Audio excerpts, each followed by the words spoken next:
I've been getting a lot of questions lately about how my workshop is holding up, and as it's now been 1 year since I've built it, I thought I'd make a quick video to answer some of your questions and also to talk about some of the improvements I've made to the workshop over the past year. Probably the most frequent question I've been asked is about the polystyrene sheets I used for insulating the ceiling and whether this has stopped the condensation issue that I talked about in part 3 of my building the workshop video. The answer to that question is yes, as far as I know. I used a no solvent adhesive to stick polystyrene sheets to the metal roof sheets in between the rafters, and then cladded the whole ceiling with some 5mm plywood screwed into the rafters. I haven't had any problems with it. I've not seen any evidence of leaks or moisture whatsoever. Obviously it's difficult to know what's going on between the polystyrene and the ridges in the metal roof sheets, but as far as I'm aware, everything up there is fine. One problem I did have, however, was that the runoff of rainwater from the back of the slanted roof was dripping on the bottom of the back wall. This was soaking in through the pressure treated cladding and into the 3x2 upright. It was only doing this in one area, but it was a simple problem to fix.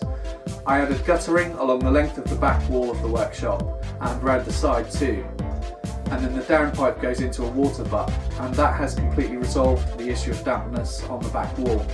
Another question I get asked a lot is about the door hinges, which were originally secured with regular screws.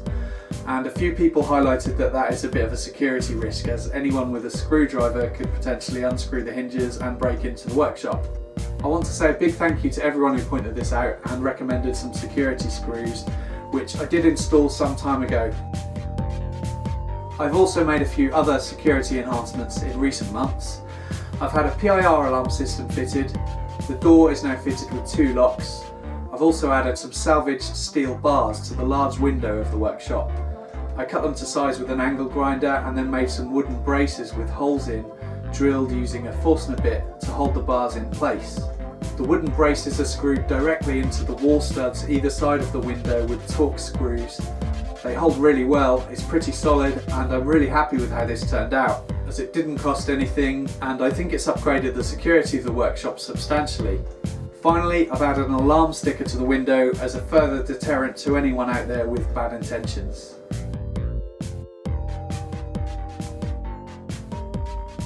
Internally, I've gradually been adding insulation to the walls. I've used a mixture of things: rock wool, some offcuts of Celotex insulation boards, polystyrene sheets from packaging materials, and so on, all in between the studs. Basically whatever I can salvage for free from skips, local building sites, friends, etc.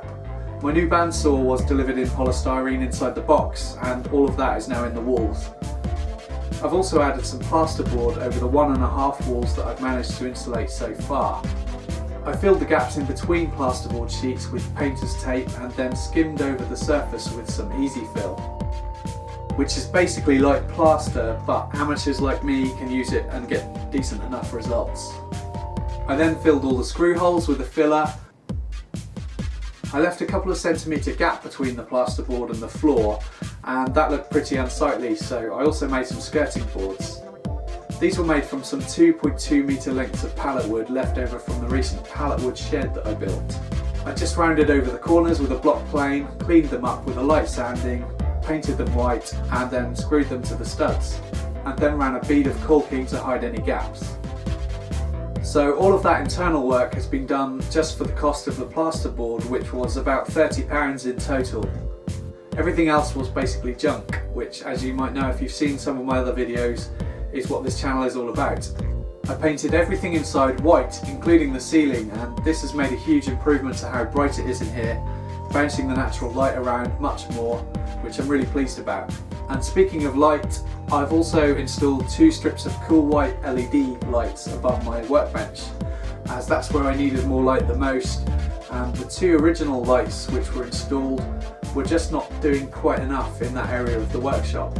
I'm also looking to replace the bulbs in those lights with brighter LED ones at some point, but I don't want to waste the ones that are in there already, so I'll wait for them to die before I replace them.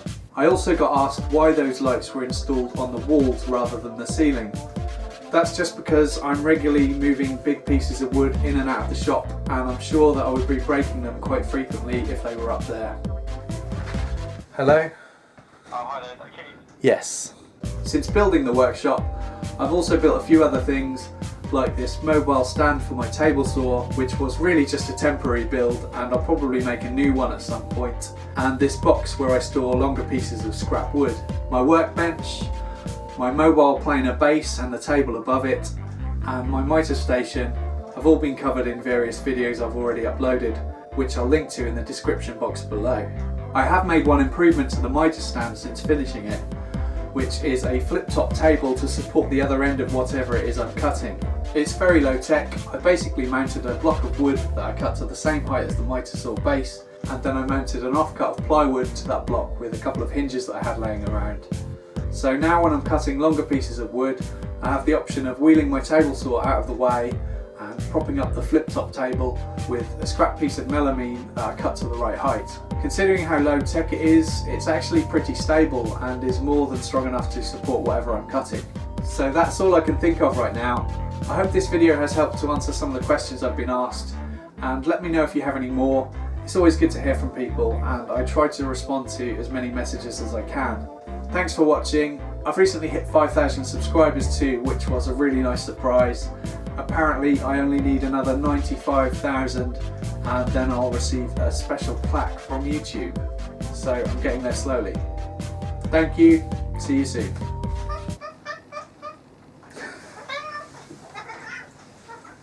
What are you doing?